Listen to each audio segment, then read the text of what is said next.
लोकसभा चुनाव को लेकर देश में सियासी हलचल तेज हो गई है। शनिवार 16 मार्च यानी आज चुनाव आयोग तारीखों का ऐलान कर सकता है। लोकसभा चुनाव के साथ साथ चुनाव आयोग कुछ राज्यों में विधानसभा चुनाव की घोषणा भी कर सकता है। चुनाव की घोषणा के साथ ही आदर्श आचार संहिता यानी मॉडल कोड ऑफ कंडक्ट की चर्चा भी शुरू हो जाती है। तो चलिए आपको बताते हैं कि आदर्श आचार संहिता कब से चालू होती है और इस दौरान क्या क्या पाबंदियां होती हैं। चुनाव आयोग की ओर से स्वतंत्र और निष्पक्ष चुनाव कराने के लिए कुछ नियम बनाए जाते हैं। आचार संहिता के तहत पार्टी और उम्मीदवारों के लिए कुछ गाइडलाइंस होती हैं। इसके तहत कुछ नियम हैं जिनका राजनीतिक दलों और उम्मीदवारों को पालन करना होता है। इसका उल्लंघन करने पर चुनाव आयोग एक्शन ले सकता है। चुनाव आयोग की ओर से जैसे ही चुनाव की तारीखों का ऐलान होता है तभी मॉडल कोड ऑफ कंडक्ट यानी आदर्श आचार संहिता लागू हो जाती है। आदर्श आचार संहिता चुनाव की प्रक्रिया पूरी होने तक लागू रहती है। विधानसभा चुनाव में राज्य स्तर पर होती है, वहीं लोकसभा चुनाव में पूरे देश में आचार संहिता लागू हो जाती है।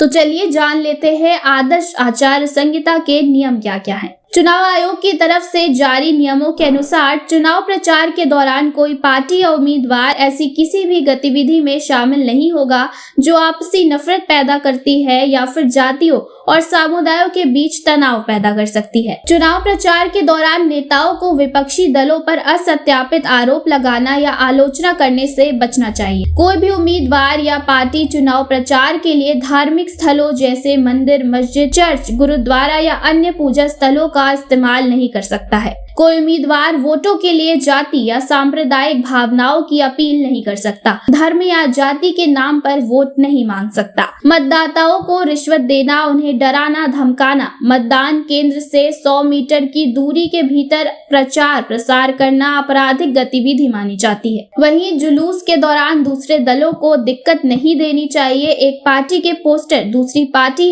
नहीं हटा सकती। इसके अलावा वोटिंग से 48 घंटे पहले चुनाव प्रचार, सार्वजनिक सभाएं सभी प्रतिबंधित हो जाती हैं। आचार संहिता लागू होने के बाद कोई भी मंत्री अपनी यात्रा को चुनावी प्रचार से नहीं जोड़ सकता। नेता या उम्मीदवार प्रचार के लिए सरकारी गाड़ी या फिर सरकारी बंगले का इस्तेमाल नहीं कर सकते हैं। चुनाव प्रचार के दौरान आधिकारिक मशीनरी या कर्मियों का उपयोग भी नहीं किया जा सकता। किसी भी पार्टी या उम्मीदवार के लिए आधिकारिक विमान, वाहन या परिवहन का उपयोग नहीं किया जा सकता। वहीं चुनाव प्रक्रिया से प्रत्यक्ष या अप्रत्यक्ष रूप से जुड़े सभी अधिकारियों और कर्मचारियों के ट्रांसफर और पोस्टिंग पर प्रतिबंध रहता है। केवल चुनाव आयोग की इजाजत के बाद ही अधिकारी का ट्रांसफर या प्रमोशन आवश्यक समझा जाए तो ही किया जा सकता है। किसी विशिष्ट क्षेत्र में सरकारी योजना का उद्घाटन या शिलान्यास प्रतिबंधित होता है, यानी किसी भी सरकारी योजना की घोषणा या फिर उद्घाटन नहीं किया जा सकता है। वहीं आखिरी नियम की बात करें तो पार्टी की उपलब्धियों के विज्ञापन सरकारी खर्च पर नहीं दिए जा सकते हैं। सांसद निधि से कोई नया फंड भी जारी नहीं किया जा सकता है। तो आपको कैसी लगी हमारी वीडियो हमें कमेंट करके जरूर बताएं और ऐसे ही और वीडियोस के लिए जुड़े रहे प्राइम न्यूज के डिजिटल प्लेटफॉर्म के साथ।